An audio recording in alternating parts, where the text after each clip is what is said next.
Informasi selanjutnya, jelang bulan Ramadan, petugas gabungan TNI Polri dan Satpol PP menggelar razia penyakit masyarakat atau pekat di beberapa tempat penginapan di Pangkal Pinang, Provinsi Bangka Belitung. Dalam operasi ini, petugas mendapati pasangan yang bukan suami istri di dalam kamar penginapan. Polres Pangkal Pinang bersama TNI dan Satpol PP merazia penginapan di Pangkal Pinang, Bangka Belitung yang diduga sering digunakan untuk berbuat asusila. Satu persatu kamar diperiksa oleh petugas dan benar saja ketika diperiksa pasangan ini bukan suami istri. Sahdan, dalam operasi ini petugas juga mendapati pasangan yang masih berstatus pelajar. Bahkan di lokasi tersebut, petugas menemukan alat kontrasepsi yang diduga baru saja dipakai. Saat ditanya polisi, mereka berdua tidak dapat menunjukkan bukti nikah.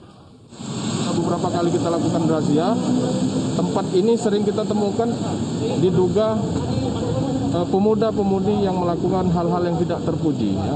Dalam hal ini, padahal mereka setelah kita datakan bukan suami istri. Pasangan yang terjaring dalam razia ini kemudian digelandang ke Mapolres Bangka guna pendataan lebih lanjut.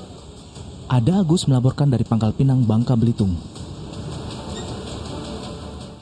Astagfirullahaladzim, ini memang penyakit masyarakat yang sedari dulu agak terasa sulit ya Ustadz ya untuk diberantas. Kalau kita lihat dari temuan razia tersebut bisa dikategorikan sebagai perbuatan zina ya Ustadz? Ya betul ya, tapi saya kurang sepakat dengan sebutan penyakit masyarakat. Karena masyarakat itu seakan-akan tidak mewakili, tapi seakan-akan seluruhnya gitu ya. Sementara ini kan oknum ya, jadi mungkin penyakitnya bukan masyarakat, orang yang berpenyakit saja ya. Jadi masyarakat sih sebetulnya saya yakin secara akhlak tidak seperti itu ya. Dan kalau misalnya kita lihat di sini kan ditegaskan ya, wala taqrabuz zina. Ya, jadi dan janganlah kamu mendekati zina ya. Innahu kana fahisyatu wa sa'a sabila. Jadi sesungguhnya zina itu adalah suatu perbuatan yang keji ya, dan suatu jalan yang buruk itu kalau Allah tegaskan. Dan jadi kalau sudah masuk dalam perbuatan yang keji, sesuatu yang buruk ya, jangankan melakukannya, mendekatinya saja sudah dilarang. Jangan kamu mendekati zina. Jadi apa-apa yang kemudian menjadi jalan untuk terjadinya zina harus kita jauhi, dari mulai melihat film-film yang kemudian pornografi atau misalnya segala sesuatu yang berbau pornografi yang kemudian bisa membangkitkan syahwat. Makanya ada godol basor, tundukan pandangan baik bagi laki-laki dan wanita itu ya. Itu penting sekali. Apalagi kita juga paham ya kenapa Aceh menegakkan yang namanya hukum. Di situ disebutkan bahwa yang berkhalwat ya, yang kemudian berdua-duaan saja kemudian sudah dilarang kalau di Aceh itu ya.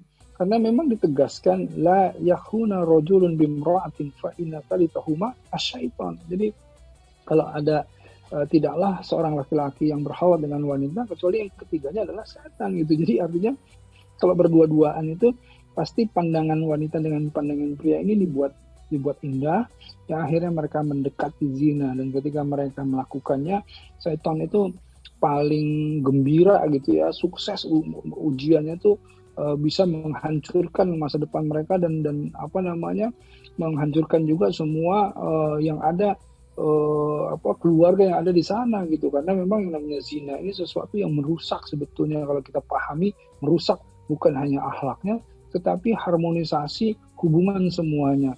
Nah inilah yang kemudian memang saya acungi jempol ya untuk aparat-aparat yang kemudian melakukan tindakan-tindakan responsif ini. Tetapi kita juga masyarakat jangan hanya menyerahkan kepada aparat, harus melakukan tindakan-tindakan preventif agar tidak terjadi hal-hal seperti ini.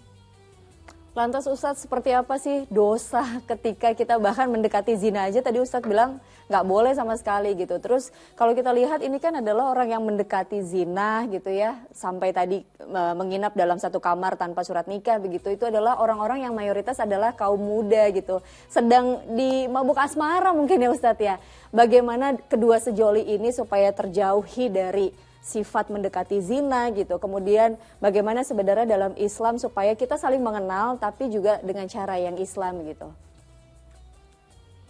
Ya, jadi pertama kita harus memberikan satu edukasi kepada anak-anak kita dari usia PAUD ya, bahwa jika kita berhubungan ya dengan bukan mahram, itu kita mempunyai batasan-batasan yang jelas.